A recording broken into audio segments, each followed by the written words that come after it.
Cebu Catholic Television Network.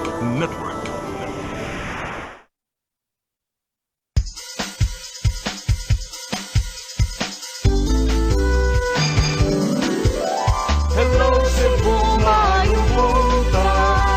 Yaksunta ang kahayag nga nagsulti sa matuod, kadagan sa panghitabo. Hello Cebu, maayong buntag Pinoy.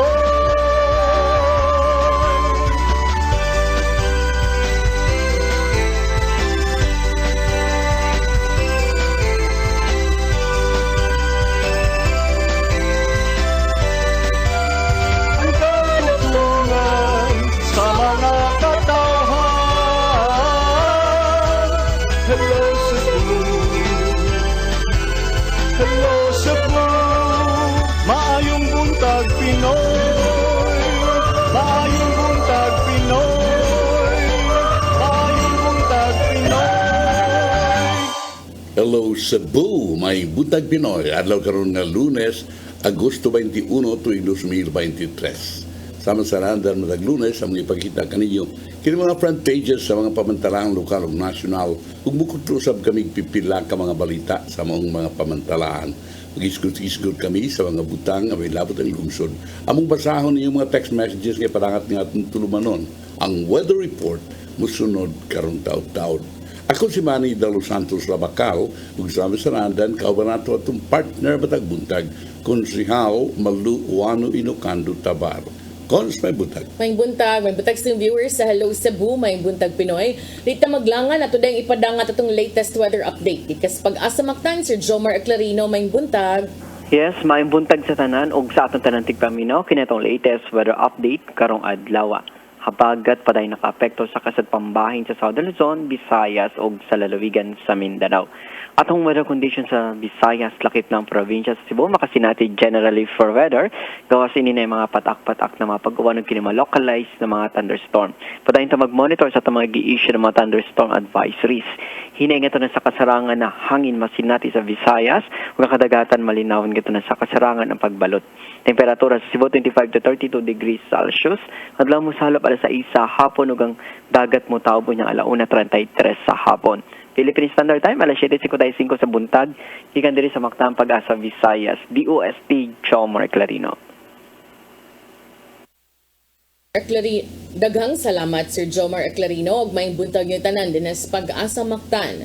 Karon arita sa atong front pages sa mga pamantalaang lokal ug nasyonal atong sugdan sa Sunstar Daily. Sa Sunstar Daily, airport in Medellin to spur development in northern Cebu.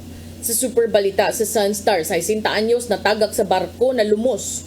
Sa The Freeman, after a massive cleanup, lost river found. Sa Banat News, sa The Freeman, upat apil bata angol sa buy-bust.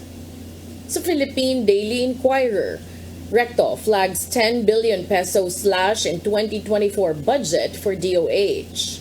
Sa Philippine Star, US, Japan, Australia plan joint drills in South China Sea. Sa Manila Bulletin, Jokno says government may still revise growth target. Ug sa Tempo, Bucor probes PDL's escape. Kataroha fled by clinging to garbage trucks underside. Mao kadtong front pages sa mga pamantalaang lokal ug nasyonal sa among pagbalik, mga pag-isgot-hisgot, please stand by. Hello Cebu, hello Cebu, maayong buntag Pinoy. Maayong buntag Pinoy. Maayong buntag Pinoy. Ako si Gumersindo Alforque Rivera, ako asawa ni Tagas Fernando. Nadto una, sakit ang kalawasan. Ako manggibintin ang koy, nawa na tanan, nakaayos ang mong balatian. Barato na, epektibo pa. Koy Herbal Capsule. Discover the beauty of the Philippines.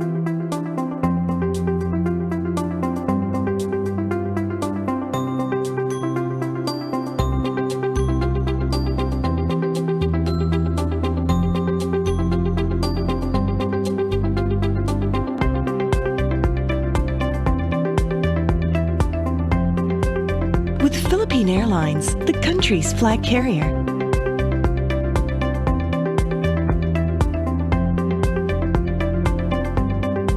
the airline that lets you feel the warmth of the nation.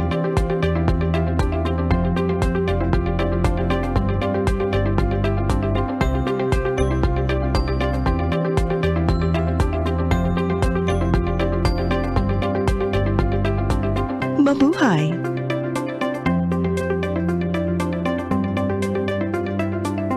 Ako si Mr. Rudy Romares, electrical subcontractor ng Maayong building. Ani adto nga wala pa ko mogamit og ko'y sakit akong tuhod, iglakaw na ko. Akong mga lutaha, no. Labi na gikan ta sa overtime. Di sa ko ganahan mo kaon, nindot na ang resulta kay karon moagi ta sa rampa diha, no. Maglakaw ra jud ko. Mga batan-on nga mauwahin akong lakaw kay kusog na ko mulakaw tungod sa paggamit nako sa koy. So ay mo gamit sa koy kay nindot kay resulta. Daghang kay salamat sa koy. Herbal capsule, barato na, epektibo pa. Koy Herbal Capsule.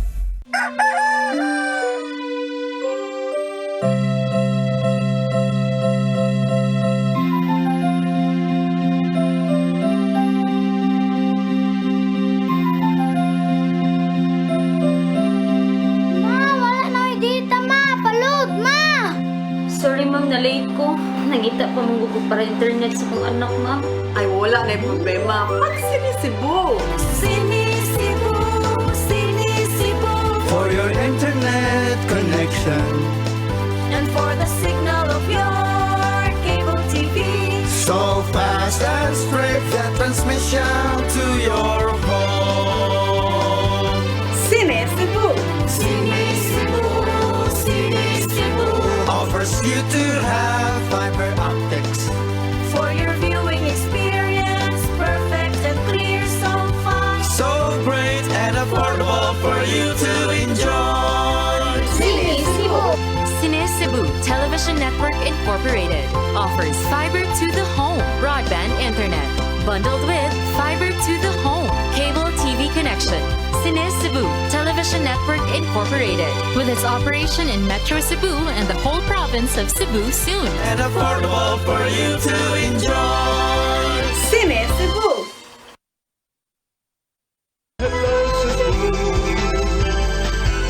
Hello Cebu, maayong buntag Pinoy. Maayong buntag Pinoy. Maayong buntag Pinoy. Maraming sa Hello Cebu, maayong buntag Pinoy o ganiya kini ato mga balita o ingon man sa pag-isgut-isgut luyo sa mga balita. Karong adlaw usa ka pista opisyal tungod kay ika-40 karon katuig kasumaran sa pagpatay kang Benigno Aquino Jr. Ninoy Aquino. Ang uban naghandom niini ugani doon na sa uban sama ni Laila Labaho kinsa nagtudlo og antropolohiya og sosyolohiya sa University of St. Carlos Ningon. That's my teacher in social studies in CIC. I think Jade knows her. CIC. Yes, in Immaculada. Okay. Yeah. Ningon nga ang pamilyang Aquino nahimong target karon sa mga pagtuis sa kasaysayan, sayop impormasyon o disinformation. Ang pagtudlo sa paghitabo sa paglimin sa pagpatay kang Aquino kinahanglang ibahasi sa kamaturan. Ungal sa tulo ka tuig nga pag-self-exile sa Estados Unidos, si Aquino usa ka hugot nga kritiko ni Presidente Ferdinand Marcos Jr. or Sr. mibalik sa Manila. Siyang pagkanaog gikan sa aeroplano itong Agosto 21, 1983, siya gipusil sa samtang giubanan sa usa ka nagguwat na sakyanan alang siyang pagbalhin sa prisuhan. Kini nga pagpatay nagsugod sa ka serye sa mga panghitabo sa katapusan ni sangpot sa People Power Revolution. Nailhan usab nga EDSA Revolution na 1986. Ang Republic Act 2956 nga gilagdaan sa balaod niadtong 2004 nagdeklarar sa Agosto 21 sa matag tuig isip Ninoy Aquino Day usa ka non-working holiday mao kana karon sa tibuok nasod sa paghandom sa death anniversary sa kanhi senador. Karong tuiga ang Ninoy Aquino Day na tumong sa Lunes. May tungod sa pagtudlo bahin sa mga paghitabo nga naglibot sa pagpatay kang Aquino sila bahon ingon ngayang ipasiugda ang mga pamaagi nga nakabase sa ebidensya ug nakasentro sa estudyante pinaagi sa paglakip sa mga pagipulong ug mga sinuwat ni Aquino siyang mga material sa ilang mga material sa edukasyon. Mato nila Maho, ipasagdan usab niya ang iyang mga estudyante sa paghimo og paduki-duki. Human mapalagpot si Marcos na 1986 ang iyang biyuda ni Aquino, si Corazon Coanco Aquino na himong presidente ng serbisyo hangtod sa tuig 1992. Niya ang anak na sab sa magtiayon, si Benigno Aquino III, Noynoy na piling presidente sa 2010 national elections. O niya, kumanian ang anak ng sab ni Marcos, si Ferdinand Marcos Jr., si Bongbong, na imong ika-17 ka presidente sa Pilipinas, human nagaraog sa eleksyon nitong miaging 2022. Unsa mga historical distortions ka, Cons? I don't know, maybe the fake news that's been spreading over the elections. Aha. Okay. Anyway, hantod karon, the presidente man itong iyang asawa, si Presidente Corazon Aquino, pero wag yun sila kasulbar. Kung 15 nagpatay sa iyang bana. Mura nga hantod karon, puros na lang mga duda-duda, puros mga istorya-istorya. Mauni mo na ang nagpatay. Okay, anyway, arita sa ubang ilisgutan. Atong iuna ni Cons kay muna kadaghanan yun basta mahugubog lagi. Sa 60 anyos na lalaki Cons, hubog na tagak sa barko sa Maayong Shipping Wharf sa Barangay San Sebastian, lungsod sa Sambuan nitong Sabado gabi, alas 7:45. Si Police Staff Sergeant Carlos Katubig sa Sambuan Police Station ningon nga ang biktima o si Romeo Salvo, Minyo, taga-barangay Hunob, Dakbayan sa Dumaguete.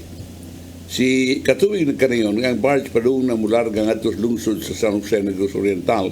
Matud pa niini ang kapitan sa barge nga si Jolmar Canubas, gisusi niya ang likod sa barko sa ding padung na mularga human nakadungog siya kusog ang lugapak. Siya pagtanaw sa likod nakita niya ang lawas ni Salvo nga mitidlong sila ang mga bahin sa dagat. Dali nang gitawagan ng Chief Engineer o aron nga parespondohon ang Philippine Coast Guard. Mipahigayon sa search and rescue operation uban sa mga sakop sa Coast Guard, Philippine National Police ug Municipal Disaster Risk Reduction and Management Office. Ilang nakita sa Salvo human sa 30 minutos apan patay na kini. Idas Marabuyok District Hospital, dead on arrival. Sumahan ni Katubig, huwag nakita nga timaylan sa foul play ang kamatayon ni Salvo. Nagsuta sa investigasyon na hubog kini na misakay sa barko, sa barge. Walay nakikita niini nga dunay kuyog. Dito sa likod sa barge, din siya nahagbong nito. Sila nga naglain ting lawas, gusto kining mudigwa. Maunang ni umbaw kini siya sa barko ka tingali. O niya, hangtod ni noon natagak sa mao na barge. Paet mo na magmatngon kay di gud lalim. Ay update sir sa Cebu City nga mga bidding kuno sa Cebu City i-live stream na unya. This is to me this is good kay kung mao man gay ni mahitabo kung imo yun kag i-live stream meaning dili recorded and edited, then it will be shown sa mga tao as it happens. So karon makaobserbar na kuno ang publiko ug maka-monitor sa bidding process nga ipahigayon sa Bids and Awards Committee sa Cebu City Government.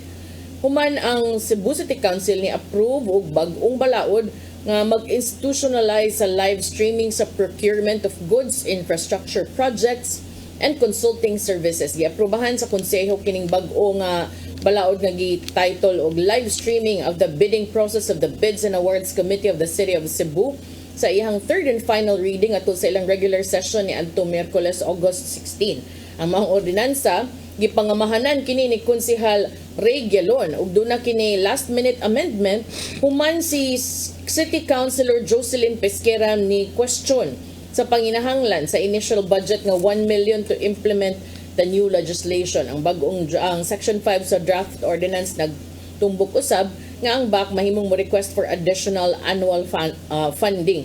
Mato ni Consel Pesquera, dako ra kuno kaayo considering using digital platforms like Facebook and YouTube is free. Ano kinahanglan pa kunog mo appropriate og 1 million a year for live streaming kung gamitan og Facebook. Si Attorney Gialon, Konsehal Gialon, ni agree with Pesquera og iyang gitangtang ang budget appropriation clause. Matod niya ang tumong lang yun sa ordinansa to uphold transparency, integrity, and accountability in the bidding process, which refers to the pre-procurement conference, the pre-bid conference, and the opening of bids conducted by the BAC. So, na from start to finish, ipahigayon ang bidding. Epekto ko ni Cons, kuman ang maaprubahan o mapublikahan sa mantalaan ang mao nga ordinansahon. Yes, as always, any law nga ipasar should be also published. Nanong di man sundon sa tanan? Nanong di ba ningon ani ang tanan? Sila rin nakahuna-huna, kay Cebu City mo nakahuna-huna. Karang mga nini, kay kara magod kini mo kong bidding, naam ko dagham ko mga binuang diha. Daghang ay binuang diha doon, sabot-sabot. Yeah, but I hope no nga inig live stream ninyo nga i-appeal sad ninyo ang kanang comments para na makapangutana and then matubag sad. Kay para at least makapangutana pud ang public nga kinsa may nagbuot ana nga requirements nganong kana man nganong specific man gyud ana nga model unsa may advantage ana kung itandi sa uban. Yeah. So kinahanglan ang inyuhang terms of reference inyo na daan nga ipatik diha sa kwan sa inyuhang site. Gunya aron mabasa na sa mga tao unsa inyuhang gikinahanglan. And then doon ang mga bidders taraw na to ug ma-match ba nila magatuman ba sila sa atong terms of reference.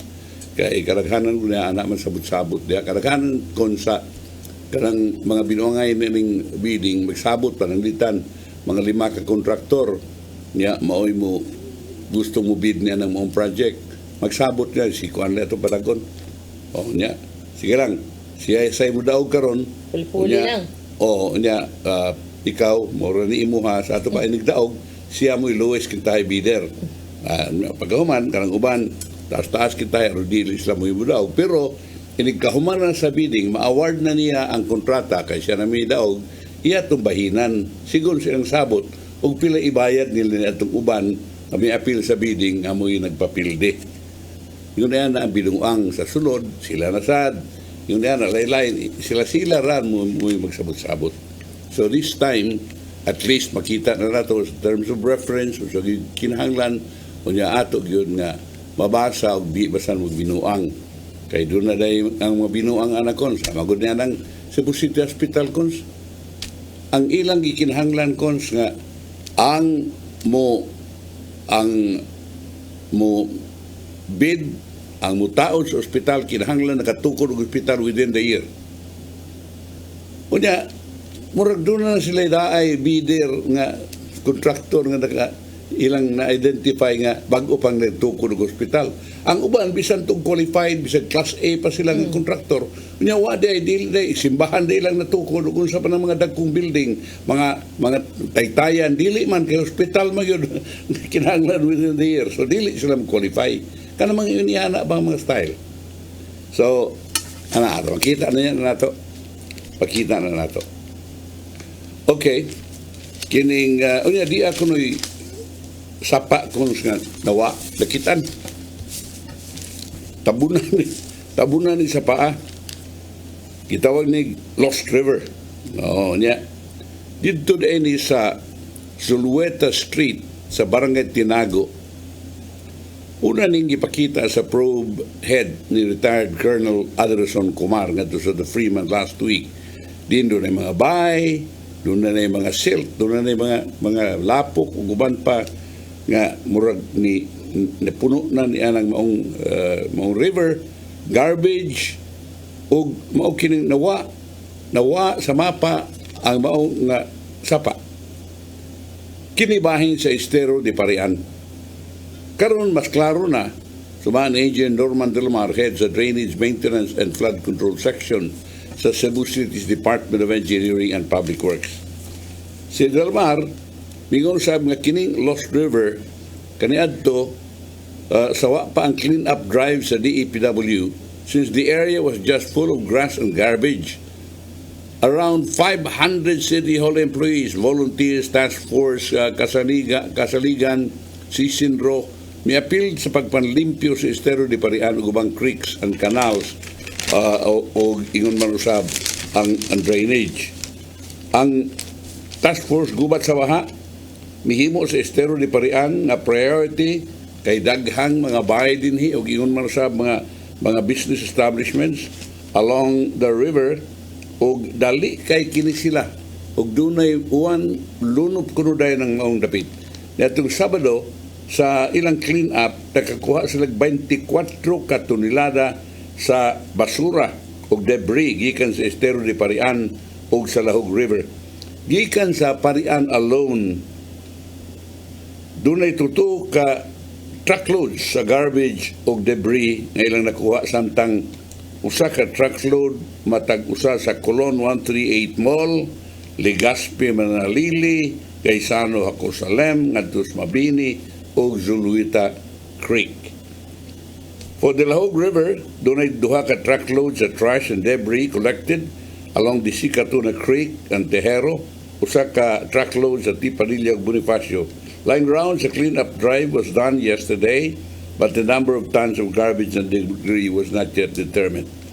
Ang task force gubat sa baha, retired Colonel Jefferson Omandam, nagpasalamat sa tanan na mitabang nining maong clean-up drive. Omandam naman, wa naman si katong general. Si Mato? Wa naman si Mato. Ni Sulender si Mato kay lisod ang patuman ini. Besa kung saon nila paghuman iguan to lunop na gihapon. Alita dire ka sa kuan pag-abli na sa klase kay karon 29 ang uban mag-abli naman ang uban 24. So ang Philippine National Police kuno pakatap kuno ubay-ubay nga sakop nila kons PNP 32,000 ka mga pulis sa tibok nasod alang sa pagpahigayon sa pagbukas sa klase sa mga pampublikong tunghaan karong Agosto 24 ug 29. Ang laging handa public briefing ni PNP spokesperson Colonel Jean Fajardo ningon na magtukod silang police assistance desk sa mga strategic nga lugar ug magpahigayon o patrolling ilabihan doon sa mga eskwelahan aron masiguro ang kalinaw ug kahapsay ingon man seguridad sa mga estudyante ug magtutudlo. Very good, very good. Okay? Kunya katong ang Chinese ambassador gideklarar nga persona non grata atong klarohon nga abito na ko persona non grata pero sa Kalayaan, Palawan lang. Dito lang siya persona non grata. Igawas sa doon. Unsam sa dito manghitaglato. Kapalit. Wala ha. Dito na siya kutom. Igawas na dito. Hindi na siya persona. Di ka pwede dali. Unsam sa ko din ha. Hatod sa kong pagkain. Sige na lang, may na lang. At least ba, natay giingon. Okay, persona non grata. At least, nagagamit sila na ng persona non grata. Marang sakto gilin noon. Okay. Okay. O niya, arita sa uban nga iriskutan. Kining, ang kini kuno mamaligya kuno kons, namaligya og kuan. Kining mga spoiled nga karne. Dugay naman ni kaistanan, pero karon murag ilahan lagi kunong tinudon katong idakpan nila nga mamaligya nining mga bahaw o kaning mga spoiled nga mga karne o mga meat products nga unsafe na kuno for human consumption, ang ila kunong mga permits revoke.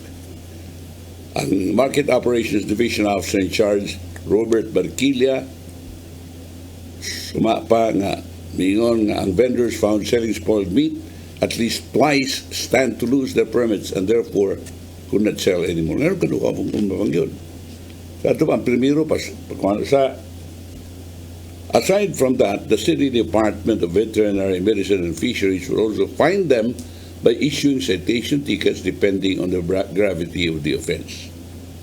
Okay. Muna, ang atuang naibawaan may tungod sa ilahang pagkampanya batok sa mga spoiled na mga karni sa baboy o ingon pan uban ng mga karni. Ang transport groups, kalangdaan mo gani, katong niyadtong isang semana, doon na tayo naibawaan nga ang piston. Ningon sila nga dili sa mga uminto sweldo, ay uminto sa pritian. Ang ilang pangayon nga, tangtangon ang excise tax sa petroleum alang sa mga motobil nga mga driver o operator sa kaning kwan, mga sigara ni kaning mga bihikulo nga gamiton para pampasahero. Di ano sa transport group over the weekend ang ganayon nga mo file na sa silang petition tuwangan sa Land Transportation Franchising and Regulatory Board karong Martes nga mga piso nga aumento sa plitihan sa una nga kilometro amid upward trend karon ining diesel prices. Ang Pasang Mazda National President Roberto Caobet Martin na kanayon nga way labot sa piso nga provisional fare hike ang iyang grupo mangayo sa additional 50 centavos increase matag additional kilometer. Ilan na ning gidiskutero sila mga abogado o ilang i-file ang 1 peso provisional increase ugma. Si Martina kanayon na base sa ilahang istorya with the National Center for Commuter Safety and Protection Incorporated Chair Elvira Medina, ang grupo will not oppose the petition. Siyam encourage file sa 1 peso fare hike o we the commuters group will file a petition interposing no objection to the 1 peso.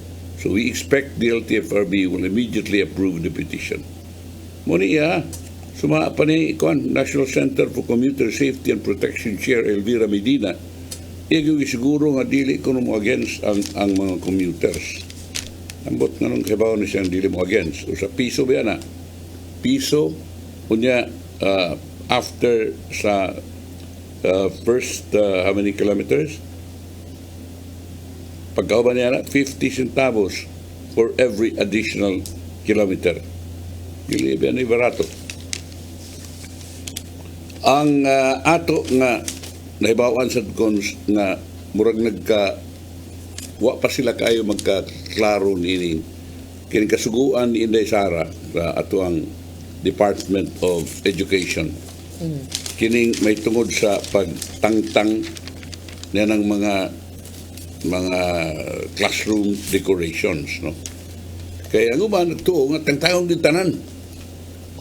Ang Teachers Dignity Coalition nito Sabado, may awag sa school heads of teachers nga ayaw og literal kayo ninyo.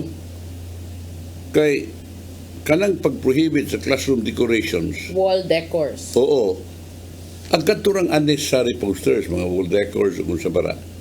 Si Benjo Basas, ang Coalition National Chairperson na kanayon, ang DepEd Order number 21. Wa manggod sab kini mo specify anything aside from the removal of insignificant and oversized posters and tarpaulins in classrooms, some of which might involve ads. Sabi doon, unnecessary, pero hindi nangangahulugan na kapag i-clear natin yung classroom natin doon sa unnecessary na mga documents or mga posters, hindi naman noon nangangahulugan na i-clear natin ang lahat sumapa. So, klaro kayo. Tungod na katong nang limpyo sila ni Brigada Eskwela mong good last week, sir. Kining Brigada Eskwela nationwide nga programa sa Department of Education diin magtinabangay ang parents, ang teachers, ang school authorities, ilang mga bisita, ang mga bata para manglimpyo aron makaandam ba sa pag-abli sa eskwelahan. Dito sa Bansalan, sa Davao del Sur ni atong Agosto 17, ni tabang atos Inday Sara atong Vice Presidente. Pero kay ginanangtang man sa mga decoration, apil ang naong niya, yung gitangtang. So, gitangtang po ko no, ang mga pipila ka mga materials kaya nasa bulletin board. Mo to nga, medyo nalibog ang ubang mga maestra, sir. Kay naanad ba sila nga magpapilit sila mga sa panganani, posters, educational materials. Nagamiton para sa klase. Learning. Ang sana, sir, teaching aids, learning aids. Muna ni karon. Ya, sa amang kuno na nga kana kunong kwan posters learning aids, ako na mga tabang sa mga estudyante. For example, ang solar system, panatang magkabayan, biological notes about heroes. So kana sir, and their okay ra pictures. siguro ano kang gibutang man unnecessary. Wala Diba? Pero So kung dili importante, ayaw. lyrics of the national anthem, there are so many of these. And all of these contribute to learning. Ang order to declare classrooms came after Duterte told the schools to ensure that classrooms are free from clutter before the opening of classes. And the DepEd chief said in an interview with media nga alisin yung mga dekorasyon, mga nakadikit kung ano yung nakasulat lahat.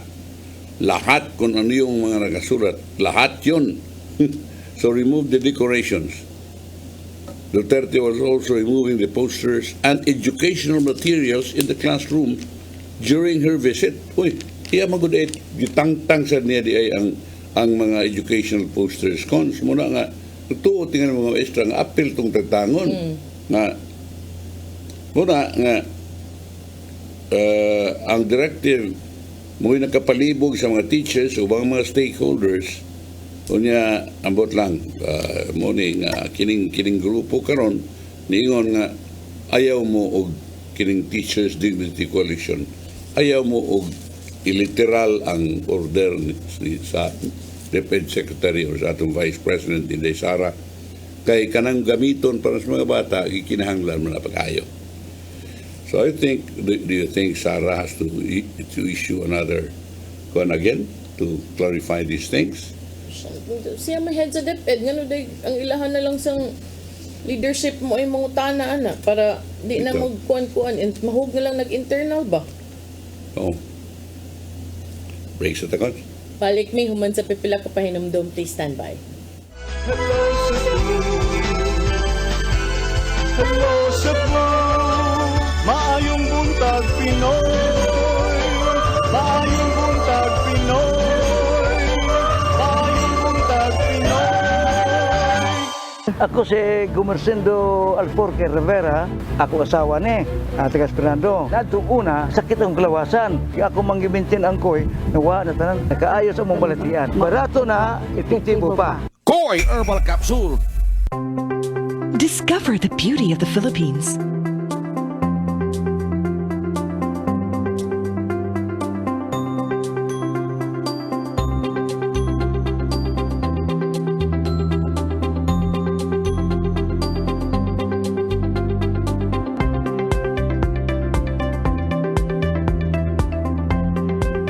With Philippine Airlines, the country's flag carrier.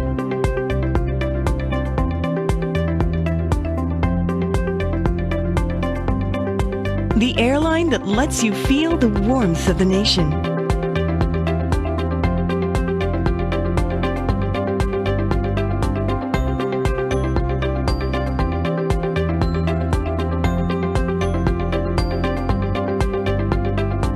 Mabuhay!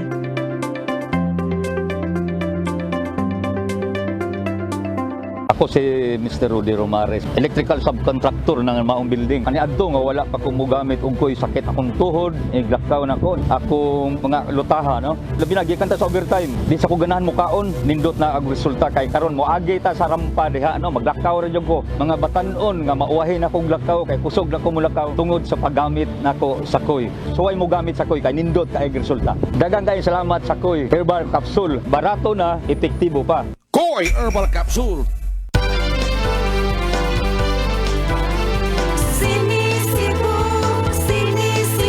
For your internet connection And for the signal of your cable TV. so fast and straight, that transmission to your phone. CEBU Offers you to have fiber optics. for your viewing experience, perfect and clear, so fine. So great and affordable for you to enjoy. CEBU Television Network Incorporated offers fiber to the home broadband internet bundled with fiber to the home cable TV connection. CEBU Television Television Network Incorporated, with its operation in Metro Cebu and the whole province of Cebu soon. For your internet connection And for the signal of your cable TV. so fast and straight, the transmission to your home. Sini Cebu. Offers you to have fiber optics. For your viewing experience, perfect and clear, so fine. So great and affordable for you to enjoy.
Di siya kumutuog na Ginoo.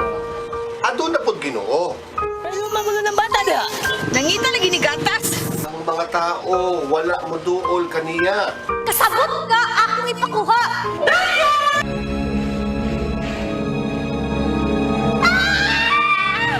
Ug naa sa unang Timoteo 3:15 nga ang iglesia sa buhi nga Dios mo iyang panimalay ug mao ang haligi ug sugaranan sa kamatuoran. Maayong! Asay tayo! May hatag lang unta kong gatas para sa inyong anak. Basin kadahong ka nga, ikaw ang gwapa sa tibok kalibutan. Unsay reparation, Monsignor? Buhi kag laing bata aron mabayran ang imuhang nahimo nga dako kasalanan.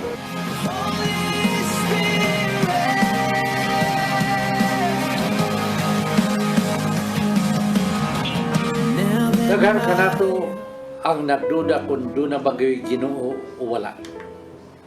Apan ang Biblia nag-ingon nga atong dawaton pinagi sa pagtuo ang kamaturan nga doon ay Ginoo. Sa Hebreo 11:6 nag-ingon, walay makapahimot sa Dios kung walay pagtuo. I came for you.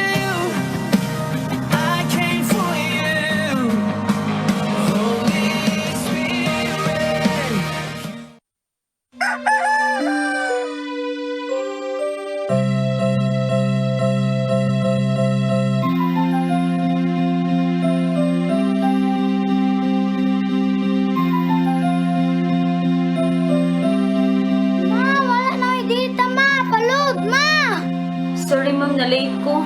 Nangita pa mong ko para internet sa kong anak, ma. Ay, wala na yung problema. Pag Sinisibu! Sinisibu, Sinisibu. For your internet connection. And for the signal of your cable TV. So fast and straight, the transmission to your home. Sinisibu! Sinisibu. you to have fiber optics. For your viewing experience, perfect and clear, so fast. So great and affordable for you to enjoy. Cine Cebu Television Network Incorporated offers fiber to the home broadband internet bundled with fiber to the home cable TV connection. Cine Cebu Television Network Incorporated with its operation in Metro Cebu and the whole province of Cebu soon. And affordable for you to enjoy. Cine Cebu. Hello Cebu. Hello Cebu. Maayong buntag Pinoy. Maayong buntag Pinoy. Maayong buntag Pinoy. Maraming salamat sa buong Maayong Buntag Pinoy. Initig ang politika kons. Ang barangay Apas Captain si Virgil Cabigon nakitaan nga sadan of simple misconduct. Unya sidang giserbihan siya siyang suspension papers wa niya dawata. Yang question ang authenticity dining maong firma ni Mayor Mike Rama. Si Cabigon, along with siyang guning barangay members Alan Ibanez, Elizabeth Mana, ug Rebecca Flor de Lis, gisuspenso og 2 ka buwan by the City Council human ining specified the specified a truck brand in the bidding document. Sa interview with the Freeman kagahapon, si Cabigon na kanayon nga wa siya mahadlok ng suspenso as his conscience is clear and that he has not done anything wrong. Wa niya i-acknowledge o pirmahi ang dokumento nga gisilbi nga to kaniya natong Agosto 16 as the first order sent to them was an unsigned one but only had a countersign below Mayor Rama's name. Wag yun pirma. Wag yung pirma ni Somebody Mayor Rama, else countersign lang. Signed ka ng, sana sir, 4. Ano no? Si Cabigon na kanayon, ngayon gi-raise ni to one that served the order in them, the order to them. Ibalik ni later in the day already na naipirma ni Mayor Mike Rama.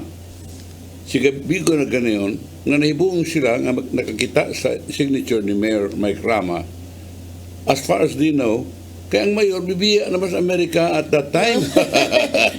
Mao. Sila nag-note ato, reveal to sign, sa kuwang part. Wag yun na kurwata. Morning man nag-serve, wa may pirma ni Mayor. Pagbalik na 2 o'clock, naanay pirma. Kunya si Mayor milarga sa iyo sa Tuesday morning, kay bulungan. Di ba? A side-by-side signature of what was claimed to be Mayor Rama was shown to the Freeman for comparison. Din ang kampo ni Cabigon nagtuo na dili kini pariha. Di pariha niya itong gipirma sa suspension order. Si Cabigon nagkanayon nga he is willing to face suspension apan tarungon lang. Ako mudawat man kus akong suspension pero kanang in a right way lang. Di lang sad nga maniobrahon lang ta kay wa diri si Mayor mo to'y nakapait mong wa gyud nako dawata. Si City Administrator Colin Rosales, diyang gi-interview sa The Freeman na kanayon, nga dili siya magka-confirm kung si Rama ba yun ang may firma sa mga dokumento tungod kay wa siya maka-witness nini. Apan ang kanhi nagtuo nga ang signature ni Rama at ang signature iyahagid ni Rama, he could not see any reason why ang mayor would not sign it. Si Rosel added that one of that handed the suspension order must just be so excited and did not check if it was the one that was signed or one of the copies. Cabigon hinuon na kanayon na they have play certain markings on the paper to prove their point. Among gimarkahan, murag yung papila pagbalik. Ako itong problema mudawat ko sa suspension kay wa man ko'y gikawat. Ang gisulti ni Administrator Rosel nga tingalig na sayo po ang silbi kay katong gisilbi niya dili katong pinirmahan ni Mayor Mike Rama. Muna pagbalik na gisilbi katong nang dunay pirma ni Mike Rama. Oh. Lain na kitahay. Pero unsad ka ingon man kawa sa kakita kung mao ba gito. Pero maro man si Captain Cabigo. Naam day siya marking ibutang itong papilis ng unang ipadangan ito kaniya. Among gimarkahan mo nang pagbalik mo rin pong papila. So dito mao. Nanay pirmas mayor. Pero mo rin pong papila. Muna nga si Rosel na ganayon, ang mayor's signature is just ministerial, as he was not the one that ordered for an investigation and decided on what to do with it, the city council, but the city council. Excited na siguro ang nagpaserve sa ato, ang nada, ang way perma, ang mga ganyan ingon. Pero di sad ko kaingon nga kita ko sa signature ni mayor. Pero kaduha bisan nako, ikaduha bisan wa ko kakita nga gisign na ni Mayor approve man good na sa sanggunian. And the Mayor is just ministerial lang sa iya pag-execute. But the authenticity of the signature has been questioned. Si Rosel na kanayon, they can wait for the Mayor to confirm if it was his signature or not. Daog si Captain Cabigon. Kaya wato man lang balik ni Mayor Rama. Pero ano man nga naman sa Facebook, naman sa telepono. Ato na tingnan dito ikuan. Gusto nila mag-chika. Yan kapilang pag yung may Rama ako na. Oh, di ba? Sabi na yun, bawal ka. Ang pangtanag mo ingon basad. Ha? Ug mo ingon basad. Si Mayor Mike Rama, nga ako na. Musad. Pero kining at bang aning Cabigon ang gustong mudagan ni katong kanay barangay captain na atong kauban ka na to si Ramil Ayuman niya special assistant man siya ni Mayor Mike Rama. So if there's a choice between Captain Cabigon and Ramil Ayuman, who do you think the mayor will decide? For the first time makaingon gyud kog I'm not sure. Because there are a lot of mga uban mo ingon nga he's really trying to reach out to the other to the other parties ko no. I don't know why. I don't know how true. But doon ako yung mga nadunggan. Okay. So di gid masiguro nga kanang tawhana isang katbang sa iyang special assistant na dili na niya paluyuhan. Wa gyud ta kibaw. But the fact remains nga doon na kamanduan gikan sa council. Yeah. Ang council mismo ni Desider. And then, approval na lang sa mayor, perma na lang sa mayor. Dalaw na. Speaking of elections, ang Commission on Election o plano nga magbutang og voting center sa mga malls. Inay nga sa mga tulunghaan alang sa 2025 midterm elections. Dili karang barangay kung dili sa midterm election karang 2025. Ang COMELEC chairperson George Garcia na ganayon nga nagplano sila nga i-expand ang mall voting across the country human ang poll bodies voting simulations netong Sabado naka-receive og positive feedback gikan silang participants. Ang COMELEC mahimo silang simulated barangay and sangguniang kabataan election sa SM City Manila, SM City Legazpi, Robinsons Ermita, Manila, Robinsons Galleria, Cebu netong Sabado. O gusto namong i-implement that nationwide in 2025, which is why we piloted it, and it turns out there are around 400 to 500 malls in the country that we can use. Suma ni Garcia. Kalay noon, murag kan turn out ni Katos Mall. If ever schools won't be used anymore, the plants of the teachers would be destroyed. Would not be destroyed. The small seats won't be an issue. And the children education would not be disturbed because, of course, school already have classes in October sa COMELEC. Ang barangay sangguniang kabataan election sa October 30 mag-appeal sa 10 na po ka mga malls is voting sites. Wow in Metro Manila and one each in Cebu City and Legazpi City. These malls are also offering their facilities to the COMELEC free of charge. Ang COMELEC previously said at least 16,000 voters will appeal sa mall voting on election day. Besides the ease of access and security, mall voting could also deter vote buying due to the presence of more security guards from both the mall's administration and the COMELEC. Ay, ginana ay mag-display na nimong hinatagay sa kwarta riha. Bila ramay pagkadto si CR. Last week, ang Philippine National Police na kanayon nga adunay 27 ka mga dapit nga gi-consider nga areas of grave concern during the BSKE.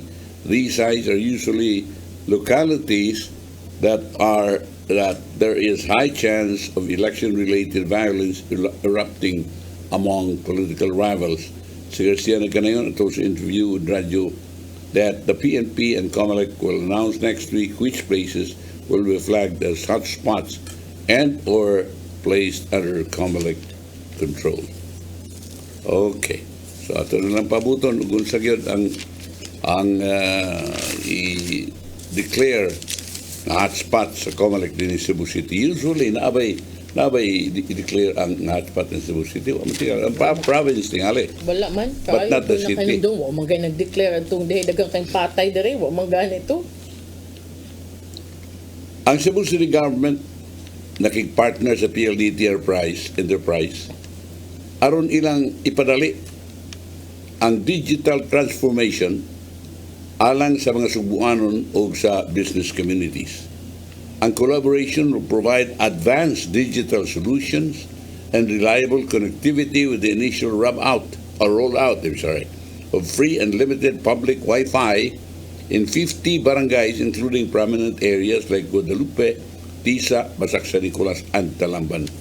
Wi-Fi access points will be strategically deployed in barangay halls, gyms, and key areas to ensure wide coverage and connection of about 30 to 40 meters from every access point. Na naman sa mga barangay kons inyo akons. Ang Wi-Fi areas? Yeah, dili ko sure kung asa gibutang. But kabaw ko nga daghan na nagipang butangan ang Cebu City government. Okay.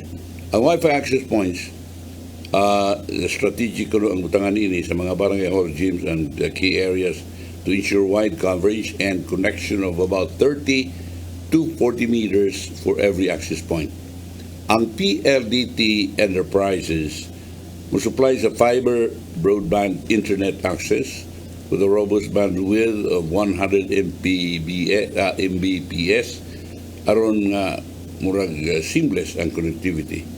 Moreover, a cloud-managed access point is installed to monitor real-time alerts and ensure uninterrupted internet. Okay. Pero ambot lang lately ra ba ang PLDT has been having problems with their internet? Taghang reklamo sa PLDT. Sa atong mga higala gani, kabasa ko sa Facebook. Kurtin lang reklamo nga sa PLDT ang ilang serbisyo. Okay, ang airport sa Medellin, sumapa sa headline kanina na imong pagkita mo palambo sa ekonomiya sa Biyanang Subo.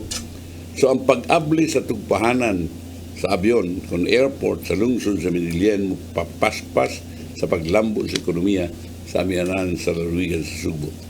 Si Julius Anthony Villamor, Municipal Planning and Development Coordinator sa Medellin, nga rinabit sa Sunstar Cebu ni pasabot ng tagpahanan makadani og dugang mga institusyon na magtukod og flying school sa dapit. Matud niya, sa pagkakaroon adunay usa ka aviation educational institution sa dapit na extension campus sa state-run Philippine State College of Aeronautics in Mactan sa barangay Curva, lungsod sa Medellin. We can even compete with Mactan Cebu International Airport.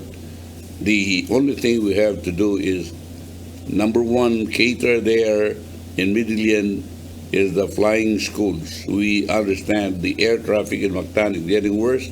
Matud niya. Dugang ni Villamor gabisan ang mga eskwelahan sa aviation, sa nakbayan sa Lapu-Lapu, adunay katakos sa pagtudlo sa mga teorya sa mga estudyante niya nini. Siya mingon nga naglisod sila sa pagpatuman sa hands-on na pagbansay tungkol sa grabe nga trapiko sa kahanginan sa Mactan. So, ngunang ilang ibutangkin dito sa Medellin, ang coordinator mingon nga matinunan sa aviation ikan sa Mactan Bay School kasagarang mo paigayon silang practice flights sa Bohol, silingang probinsya sa Subog sa Ormoc, Leyte sa city sa Leyte. Si Villamor Bingon nga ang tugpahanan may luna sa mukabat sa 35 hektarya nga yuta.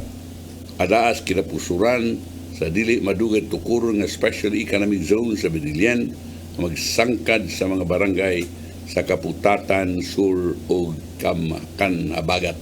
Matunia, pagtukol tupahanan makahatag og kayuhan. Actually, this is very nice strategically, no? No, nindot kayo. Kay kanyan tukon kanan sa Bohol, when we were discussing about that in the Regional Development Council, instead of putting that in Bohol, there were suggestions that they will put that in Bogo. Kaysa kinatumian sa but because we were talking about an international airport, doon ra kuno kay tanan, murag lain kay paminaw na international airport will belong to only one province. Yeah. Ikinahanglan na lain. Well, maybe not international. Okay, indot man sad nga naa gyud nga to for Bohol, but kaning giingon ni Sir Giles nga kining sa Medellin is actually very good, no? Kay mo compliment siya sa ilahang paabot usab nga pagbutang ni ining 538 ka hektarya nga Northern Cebu Economic Zone nga pabarog din sa ilahang lungsod. So, kung doon na sila economic zone, mas maayusad nga na gyud sila airport. Kay kinisad ko nung ilaharabang kawit kaning isla sa kawit diha sa Medellin, wapo kay na din white sand, no? Doon na sad kuno sila pahimuon unya nga 110 million pesos na expansion kay para maka-accommodate kuno siya more excursions unya mas mapaspas pa ang delivery sa ilahang mga tubo sa silingan sad nga mga dapit.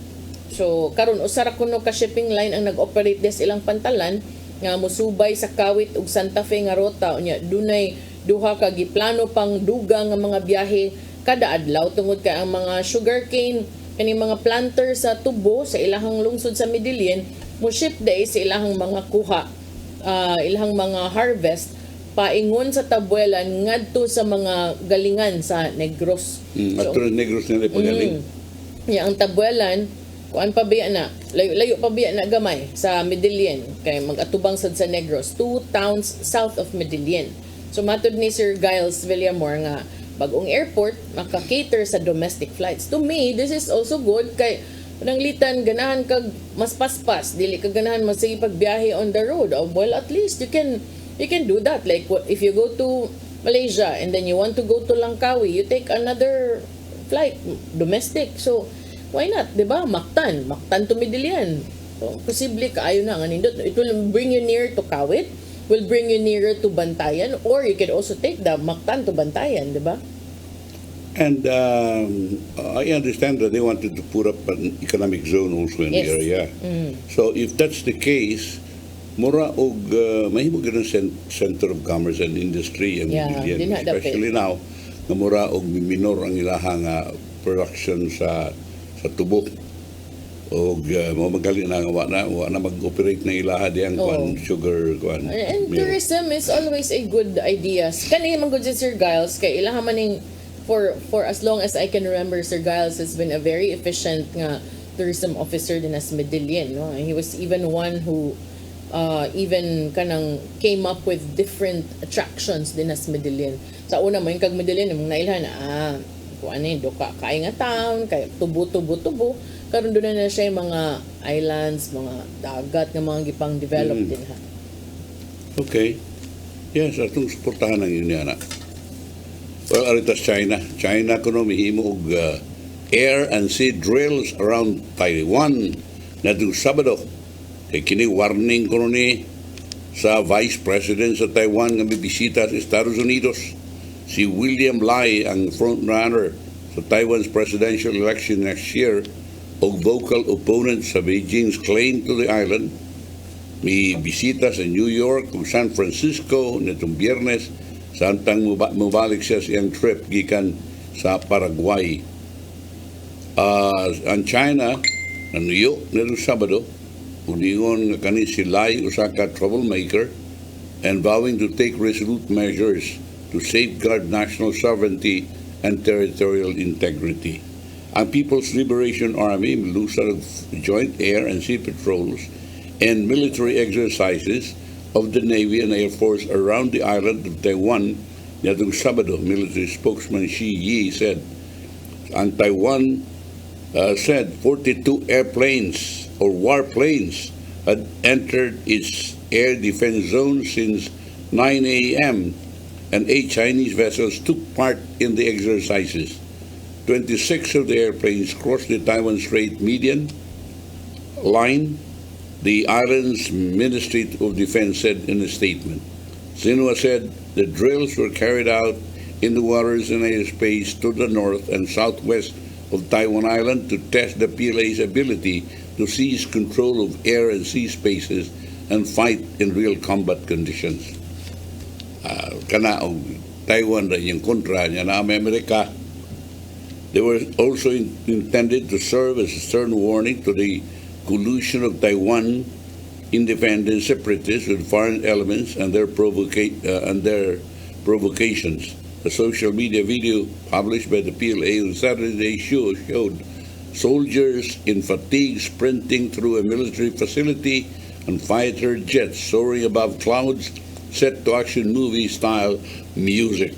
Taiwan said it strongly condemned such irrational and provocative behavior, and that it would dispatch appropriate forces to respond with practical actions. Kuyawa ni gini na ni, padugay ni magkabangga gini. Pasingit yun ba?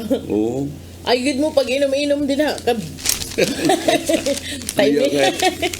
Timingan ka ba? Inom tabrad, chat-chat, takay ko. Pakalitan lang kag paligas. Naman o. Disgrasya ba o? Marag kamura, pilmanta. Okay.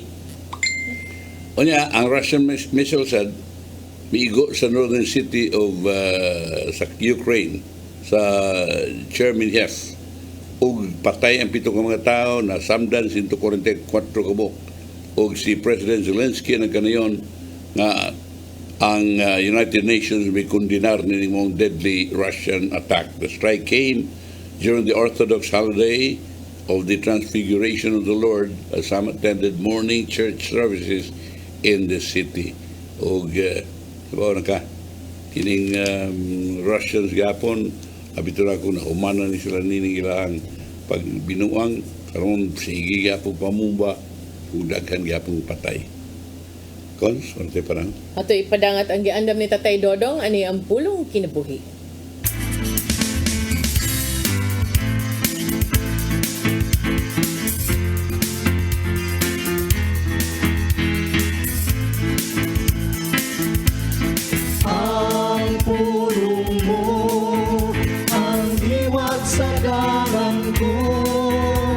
Matag binuhat, dunay konsensya.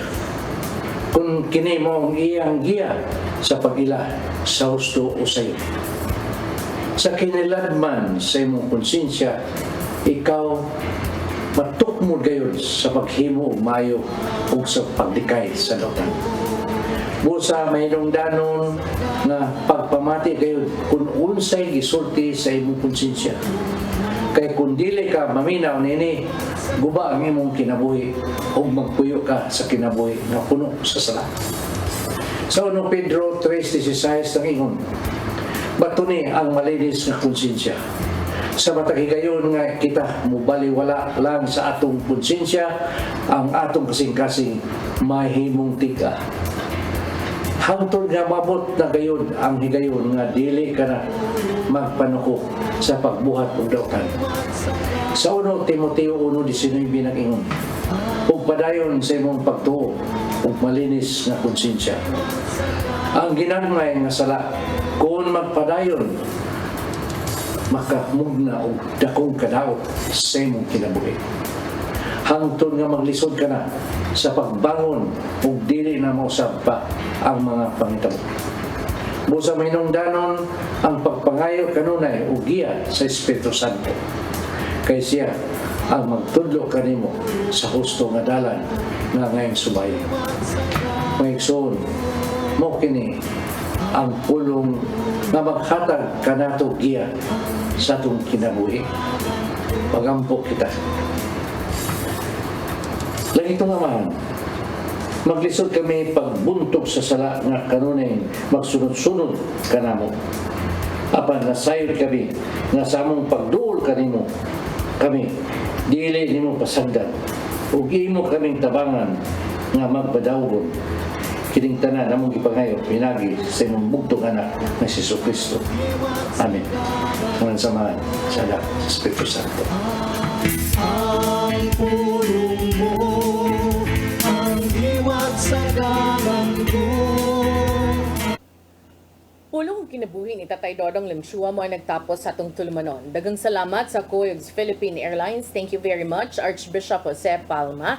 Nanaydayan ng Tatay Dodong Limshua. Thank you, Sir Dennis Tabar. Salamat. At mga kaubanan sa TOC, Sir Robert, Miss Inday, Sir Anton, Sir Lorenzo, Miss Joanne sa newsroom, Sir Michael, Sir Del, Sir Raymond, Sir Bruce.